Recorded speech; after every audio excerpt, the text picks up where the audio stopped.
Biker Adventure YouTube channel, magandang umaga sa inyong lahat mga kababayan.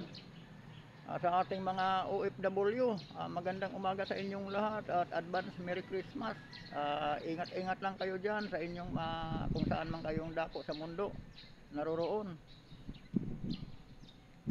At mga kababayan, patuloy pa rin ang ginagawa ng mga sindikato sa Kongreso at saka sa Senado sa pagmanipula mga kababayan sa budget ng inang bayan. Patuloy ang kanilang pagsisira sa mga Duterte mga kaibigan, sorry. No? Itong mga sindikato sa Congress mga kababayan, yung Quadcom,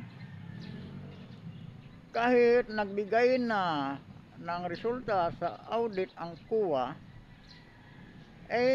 patuloy pa rin sila mga kaibigan sa paninira kay BP Sara. Andun mayroon na naman silang record nga mali daw ang paggamit ng confidential fund, no? Mayroon na naman sila, hindi sila tumitigil mga kababayan. Pero ang pinakamasaklap talaga itong ginagawa ng ating presidente mga kababayan, di ba? Dati sa panahon ni PRRD, pinoprotektahan talaga ni PRRD ang mga Pilipino mula sa mga drug addict, mula sa mga corruption, di ba? Yung mga corrupt ng mga government official, umaaksyon si PRRD dito para maprotektahan ang kaban ng bayan, mga kaibigan. Kaya itinatag niya ang PECC, no? Itinatag niya sa kanyang panunungkulan ang Presidential Anti-Crime Corruption Law mga kababayan, no? Presidential Anti-Crime and Corruption Law. Pero nang umupo si BBM mga kababayan, mga kaibigan, ito ang masaklap.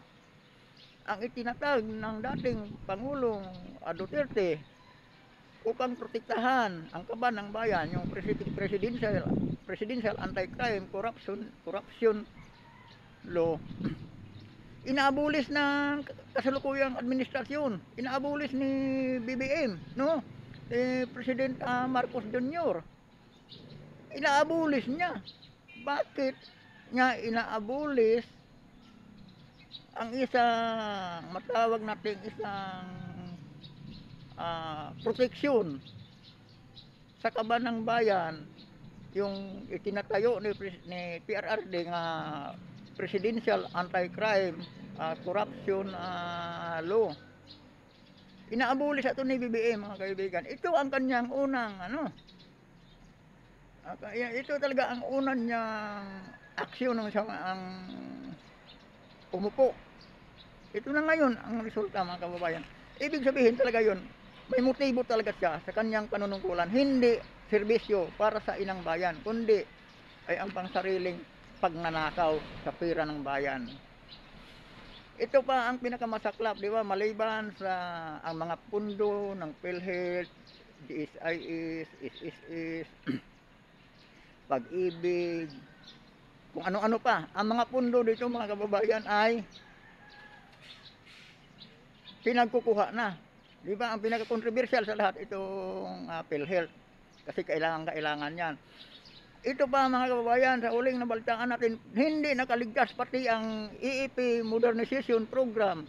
Binawasan din ng 15 billion mga kaibigan. Napakasaklap. Ito ang importante. Importante itong EEP Modernization Program. Dapat ito ay punduhan dahil sa sitwasyon sa Girian, sa West Philippine Sea, no? Nga lagi nang pinapasok ng mga Chinese militiamen sa Chinese anong tawag nila nito, military, yung People's Revolution Army ba to, yan mga kababayan. Dapat iniisip yan ni BBM kasi nagpuprovoke siya ng nagpuprovoke siya dyan ng init dyan sa West Philippine Sea na yan Dapat kung matino ang pag-iisip niya, ang EEP Modernization Program ay pinalawig, doon ipinundo yung pira, yung mga pinag-aalis. Matutuwa sana tayo mga Pilipino kung doon niya ipinasok sa EEP, no? Sa Modernization Program para makabili ng mga bagong kagamitan ang ating sandatahang lakas upang maprotektahan ang ating bansa. Pero hindi mga kaibigan, ang pinalawig nila, pinalaki ang pondo ay ang akap. Ang akap mga kaibigan, bakit napaka-importante sa kanila ang akap?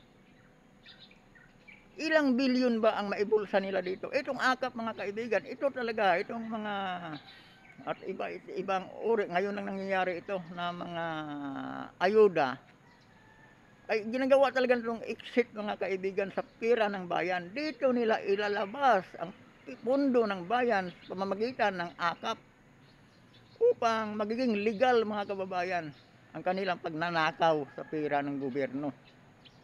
Diba? Itong akap walang ano to, walang transparency dito, hindi katulad sa ginagawa nila sa kulangot nga 125 million na confidential pa ng Vice President na naglingkod ng tapat sa ating mga mamamayang Pilipino. Na binubusisi nila. Talagang gumagawa pa sila ng mga peking ebidensya parang masira lang ito. Samantalang itong bilyon-bilyong pera nga nilabas nila, kunwari ayuda, wala mga kaibigan, walang paliwanag, di ba?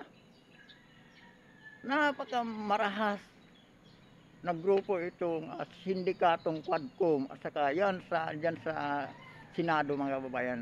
Tingnan nyo doon sa marami na ito, nagkalat ito sa social media itong paliwanag ni Grispo. Si Grispo mga kababayan, isa rin yung membro ng sindikato sa ating gobyerno at saka si Sis Escudero.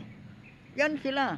Tapos sa Kongreso talaga, pinakano dyan, si Saldico at saka si Tambaloslos. Sa Senado, si Grispo at saka si Escudero mga kababayan. Sa 2025 eleksyon, huwag na natin ibalik. Sa 2025 eleksyon mga kaibigan, nasa ating mga kamay na ang pagbuwag sa mga sindikato dyan sa hanay ng gobyerno. Most especially dyan sa Kongreso, yung mga congressman dyan sa Quadcom mga kababayan, walang naitutulong yan sa sambayan ng Pilipino, kundi ang pagkamal na lang sa pira ng mga Pilipino. Itong ayuda mga kababayan, dito tayo magkataka, no? Pagdating ng on the spot may kalamidad, nasaan ang akap, nasaan ang kung ano-anong ayuda? Wala. Ang makikita natin, ang unang pumasok upang magbigay ng ayuda, mga ilang oras pa lang mula mangyari ang kalamidad, ay ang grupo ng Office of the Vice President na mimigay ng ayuda. Balikan natin mga kababayan yung mga nagdaang bagyo, no? Ang Office of the Vice President nagpapakain na sa mga biktima ng baha. Kasalukuyang bumabaha. Pero ang Office of the Vice President hindi alinlangan ang baha. Lumusob sila sa ilalim ng sakuna upang matulungan ang ating mga kababayan na nangailangan ng tulong. Pero ang Office of the President hindi pa alam kung anong gagawin. Nagpupulong pa lang sila. 2 araw nang nakalipas mula sa bagyo. Nagpupulong pa lang sila. Hintayin na lang daw ang paghupa ng tubig. Anak ng butiki naman. Bilyon-bilyon ang hawak nila para dito sa kalamidad na ito. Ang Office of the Vice President, talagang hinaharang na nila ang budget. Pero patuloy ang pagtulong, pagserbisyo ng taong bayan.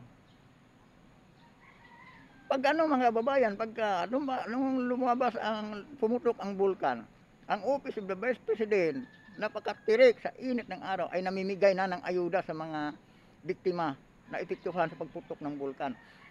Pero ang mga congressman, mga kababayan, nga bilyon-bilyong budget ang hawak nila nasaan?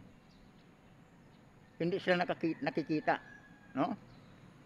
Kasi pag mga on the spot na nangangailangan ng tulong, ang Vice President walang pakialam kung sino lang ang matutulungan, walang lista-lista. Lahat basta importante mabigyan ng tulong ng gobyerno. Pero ang mga congressman, Detalyado sila scripted sila kailangan bilang na bilang. Kunwari, may yung mga tao, politika talaga no? Papipilahin pa nila, tapos kinukuha pa yung census para mabigyan kunwari ng ayuda mga kababayan. Kaya hindi sila makagalaw ng on the spot kasi ano sila scripted yung pang ano nila bilang. Kasi yung bilyon-bilyong budget mga kababayan, hindi talaga yun para sa mga Pilipino sa ayuda. Para talaga yun sa mga bulsa nila mga kababayan. Ginagawa lang nila, ginagawa na nilang dahilan ang akap upang malaya silang makapagnakaw sa pira ng bayan. Ginagawa lang nila ang akap upang magiging malaya at magiging legal ang kanilang pamimili ng boto sa mga Pilipino. Mga kababayan kong mga Pilipino, huwag tayong magpauto, huwag tayong magiging bubu-tanti pagdating ng 2025 eleksyon mga kababayan. Nasa ating mga kamay ang pagbuwag sa mga sindikato sa hanay ng ating gobyerno, especially yung Quadcom at saka dyan sa Senado sila yung Risa Hontiveros, wala rin nagawa sa mga Pilipino yan. Yung si Grispo Lantarana at saka yung si Chis Escudero mga kababayan, hanggat maaari itong mga sindikato dyan sa hanay ng gobyerno, alisin na natin mga kababayan. At lubos-lubusin na natin mga kababayan, huwag nating kalimutan upang mapigilan natin itong mga sindikato, mga buaya at mga sindikato diyan sa hanay ng gobyerno, diyan sa Kongreso at sa Senado. Vote straight na lang tayo mga kababayan, vote wisely, vote straight Team Duterte mga kababayan. Huwag na tayong mag-pick up sa mga line up ng administrasyon. Walang mangyayari sa inang bayan kung paulit-ulit lang nating ibubuto yung mga yan. At maraming salamat sa inyo mga kaibigan. Paki-subscribe naman dito sa aking munting YouTube channel mga kaibigan. Wala pa akong subscriber. Ulitin ko, itong ating mga pahayag mga kababayan ay ating opinion lamang sa ginagawa, sa nakikita nating ginagawa ng ating mga buayang mga politisyan nga ngayon ang siyang nagpapahirap sa inang bayan. Maraming salamat at ingat kayong lahat kung saan man kayong dako sa mundo naroroon, lalong-lalo na dyan ating mga OFW at saka sa ating mga kababayan, mga Pilipino nga dito sa Pilipinas kasalukuyang naghihirap mga kababayan sa kapabayaan ng ating gobyerno. Maraming salamat sa inyong lahat. Magandang umaga.